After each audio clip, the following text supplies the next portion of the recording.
And now to the race for president. Your voice, your vote. And Donald Trump taking aim not at one of his Republican rivals, but at Bill and Hillary Clinton. The Republican frontrunner accusing the former president of sexism. ABC's Mary Bruce has more now from Washington. Good morning, Mary.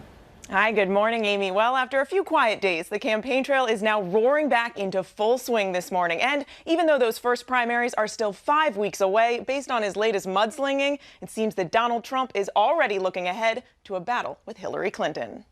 Donald Trump ended his Christmas ceasefire with a flurry of tweets and this new attack on Hillary Clinton. She's playing that woman's card left and right, and women are more upset about it than anybody else, including most men.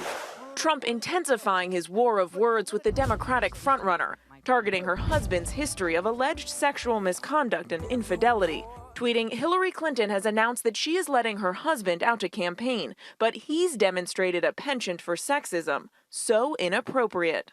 I think that Donald Trump or any candidate on the other side of the aisle would raise Bill Clinton as somehow a negative to their peril. But Trump told ABC's This Week he's being backed by a movement. People are angry. They are angry. I'm not tapping into the anger, and some people have said I'm doing that, and certainly I'm not doing it intentionally. Trump also taking aim at the Republican National Committee, blasting the Virginia State Party over its requirement that primary voters pledge that they are in fact Republican. A move he says could scare off key independent and first-time voters. Trump tweeting, straighten out the Republican Party of Virginia before it is too late. Stupid RNC. Now, these latest tweets reflect Trump's distrust of the GOP leadership and raise a big concern for the party that its frontrunner could launch an independent run. But Trump has said he will be loyal as long as he's treated fairly. Amy. All right, Mary Bruce, thanks so much. And more now on this with ABC News political analyst Matthew Dowd, who is in Austin, Texas this morning. Good morning to you, Matthew. Good morning, Amy. Now, obviously, going after Hillary and Bill works for Donald Trump leading into the primaries. But is this a strategy that will be effective going beyond that? Well, as you say, Amy, it works because the one person most hated by Republicans is Hillary Clinton. So anything he does in vis-a-vis her is helpful to him. But to me, it's a little bit like a scrambling quarterback who might have short-term success.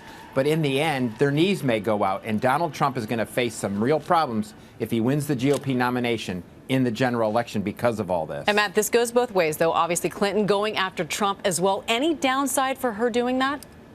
I think she has a converse downside. So, yes, it helps her to go after Donald Trump because he is the most hated political figure among Democrats. And so it helps her there in the primaries. But in the end, just like Donald Trump, I think she creates a problem for the general election where independent voters don't like this back and forth. So each of them, it helps them in the primary, but hurts them overall in the general election. Trump has been the dominant figure in the Republican race for 2015.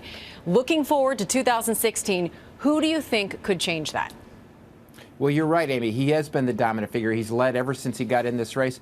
I think the only person that really can bring Donald Trump down is Donald Trump. It has to be self-inflicted wounds. And up till this point, he seems to have shot himself in the foot 5 or 6 different times, but he hasn't seemed to have slowed him down. The only other thing is if he finishes second in the Iowa caucus, which he could do to Ted Cruz, who has a base of support of social conservatives, we don't know what happens if he loses for the first time. That's something that we have not seen Donald Trump face. All right, Matt Dowd, thank you so much. One thing we do know for sure, 2016 will be very interesting.